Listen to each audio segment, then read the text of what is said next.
The sliding doors hissed open as the little girl stepped into the hospital lobby. She was barefoot, her face pale, clothes wrinkled, her small arms wrapped tightly around a baby no older than a few weeks. No adult with her, no shoes, no fear, just silence. People turned. A nurse at the front desk blinked twice, unsure if she was imagining it. The security guard by the entrance took a step forward, but the girl didn't flinch. She just walked steadily, as if she'd done this before. She approached the reception counter and looked up. "I need a doctor," she said softly. "Please, he's not breathing right." The nurse leaned over. "Sweetheart, are you okay? Where's your mommy or daddy?" The girl didn't blink. "He's my baby. I brought him here. Please help him."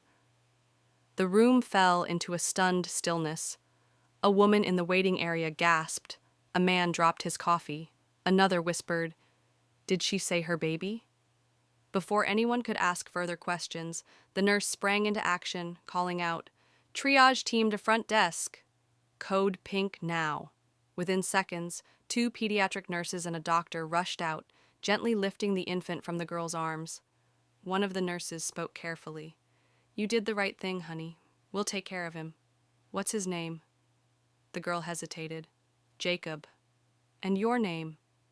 She hesitated longer this time. Then she whispered, "Emily." The doctor checked Jacob's breathing, heart rate, and pupils. "Vitals are shallow. We need to get him to NICU stat." As they disappeared behind swinging doors, Emily stood alone in the lobby, her arms still wrapped around the empty space where the baby had been. A social worker was called. Within minutes she arrived, clipboard in hand, concern on her face. "Emily, sweetie, can we sit and talk for a second?" Emily nodded quietly. They sat down in a small corner of the waiting area. The social worker leaned in. "Can you tell me where your parents are? I don't have any." "No one at all? A guardian? A relative?" Emily looked straight ahead. "I have Jacob." "And where do you live?" Emily looked down. "We had a house once. Then we didn't. We stayed in a car. Now we don't have that either." The social worker blinked. Her throat tightened. "But how long have you been taking care of the baby?" Emily didn't answer. Instead, she pulled something from her pocket, a folded photograph. She handed it over with trembling fingers. The social worker opened it. It was an old picture. A woman, young and tired-looking, cradling a baby. Emily stood beside her, smiling faintly. On the back, scribbled in shaky handwriting, were the words, "If anything happens to me, take care of Jacob." The social worker's heart sank. She looked at Emily again, her tiny frame, her shaking fingers, the hollow strength in her eyes. "What happened to your mom?" Emily stared at the floor and whispered, "She told me to be strong." The hospital's quiet hum was broken by the distant cries of newborns and the faint clatter of nurses' shoes on linoleum. Emily sat in a small corner, her small hands folded tightly on her lap. Her feet didn't quite touch the ground as she swung her legs back and forth. Every so often she glanced toward the doors, where Jacob had been taken. The social worker sat beside her, quietly writing notes on her clipboard, but her gaze kept drifting toward Emily, her heart heavy with worry. "Emily," she said gently, "do you want to tell me more about your mom, or how you ended up here?" Emily's lips trembled, but she didn't respond immediately. Her eyes remained fixed ahead, not meeting the social worker's. "I was told that you've been taking care of Jacob all on your own. That's a big responsibility for someone so young." Emily's voice, when it finally came, was barely above a whisper. "I don't know what happened to her. She just told me to be strong and protect him." She paused, her small hands tightening into fists. "She was sick, but I didn't know what was wrong." The social worker's heart twisted as she leaned closer. "Was she in pain, Emily?" The girl nodded, her gaze still distant. "A lot. But she didn't let me see it. She said I had to keep him safe, that he was the only family we had left." A knot formed in the social worker's throat as she processed the words. "You're very brave, Emily," she whispered. "But you don't have to do this alone. There are people who want to help you. You don't have to keep it all inside." Emily looked up, her eyes dark and filled with unspoken pain. "But I promised her. I promised I would keep Jacob safe, that I would protect him no matter what." The social worker nodded, a tear escaping her eye. "You've kept that promise so far, Emily, but you don't have to carry this weight by yourself anymore." The doors to the emergency room opened just then, and a doctor stepped out, his face grim. He walked straight toward them, his steps purposeful. "Is she okay?" Emily stood up quickly, her small frame trembling with a sudden burst of fear. The doctor gave her a reassuring smile, though it didn't quite reach his eyes. "We've stabilized Jacob, but he's not out of the woods yet. We'll need to monitor him closely." Emily's chest tightened. "Is he going to be okay?" The doctor hesitated, glancing at the social worker before answering. "It's too soon to tell. But you did the right thing by bringing him here. He's getting the care he needs." Emily didn't respond. She looked down, her eyes heavy with the weight of the responsibility she had carried for so long. She had always been the one to take care of Jacob, but now everything was out of her control. The social worker placed a hand on her shoulder. "Emily, you don't have to do this alone anymore. We're here for you." But Emily didn't respond. Instead, she stood up, her movements stiff as if weighed down by invisible chains. She walked towards the doors of the emergency room, her small figure disappearing behind the curtain. The social worker, still holding her clipboard, stood frozen for a moment. Then, her heart raced as she followed Emily into the hall, where the girl had already found a quiet corner by the windows, staring outside into the street.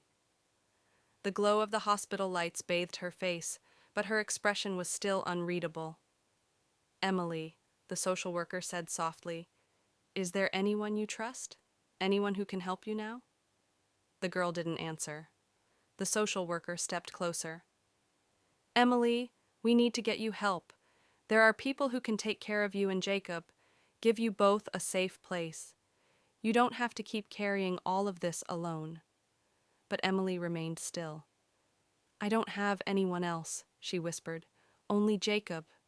And I'm all he has." The social worker could see the sorrow in Emily's eyes, but she also saw something else, something stronger than fear. It was a quiet, unbreakable resolve, a promise to a mother, a vow to a baby. And despite the overwhelming sadness, despite the loss and the fear, Emily was still holding on. As the social worker walked away to call for help, Emily stayed by the window. She was alone, but not truly. Jacob was still alive, and as long as he was, Emily would fight with everything she had left. She would do whatever it took to keep him safe. Hours passed. Emily had not left her spot by the window. The glow from the streetlights outside bathed her in a soft, lonely light, and the hospital's hum seemed like a distant echo. She hadn't spoken much since her conversation with the social worker. Her small frame was still tense, as though she was waiting for something, or perhaps waiting for nothing at all. But then, the soft click of the door interrupted her solitude. A doctor, the same one from earlier, stepped into the room. His face was no longer filled with the uncertainty of the emergency room. This time, there was a certain calmness to his expression. "Emily," he said gently, "Jacob is awake. He's doing much better now." Her heart skipped a beat. She looked up sharply, her eyes wide with hope. "He's okay?" The doctor smiled faintly. "He's still weak, but he's stable. We have him in a recovery room. You can see him now." Without hesitation, Emily jumped to her feet and rushed past him, her small hands trembling but determined. The doctor led her down the sterile hallway, the sounds of bustling nurses and the distant beeping of machines blending into the background as Emily's heart raced. When they reached Jacob's room, Emily didn't wait for the doctor to open the door. She gently pushed it open herself and stepped inside. The sight of Jacob, lying in a small crib hooked up to various monitors, almost made Emily's legs buckle. She rushed to his side, her small hands reaching out to gently stroke his cheek. Jacob stirred, his little eyes fluttering open, and he let out a soft, fragile cry. Emily's chest tightened, but she smiled through her tears.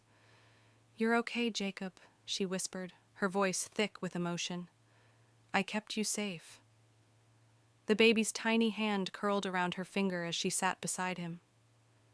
She hadn't realized how exhausted she was until that moment, the weight of the last few hours crashing down on her all at once.